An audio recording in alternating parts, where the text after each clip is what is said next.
An awesome thing about compound movements like the row, which I'll demonstrate here, is that they use multiple muscle groups, and what this allows you to do is to move more weight.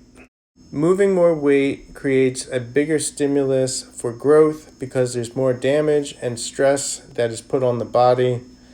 As a result, the body responds to this signal and you end up bigger and stronger than you were before.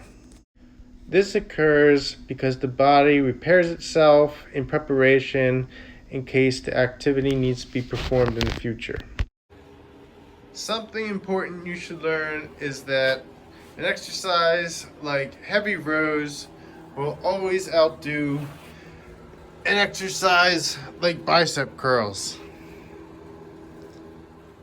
The reason for this is because you can load a lot more weight on the bar when you're doing an exercise like rows compared to if you're doing a curl. You usually use just a dumbbell and it's usually a lot less weight. Another reason why rows are superior to curls in building muscle is because they allow you to work a lot more muscles compared to if you're just curling, which usually just isolates the bicep. For a demonstration, you could just look at me and see you're pulling with your whole back when you do rows compared to a curl where you just engage the bicep.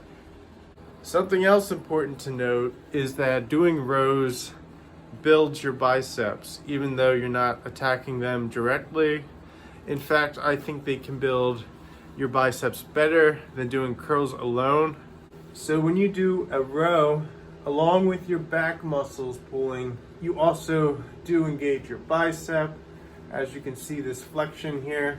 So just the same as you work your bicep with the curl, pulling motions also hit the bicep. One last thing to consider is if you're really trying to grow your arms, specifically your biceps, you may want to think about doing your curls before your compound back movements.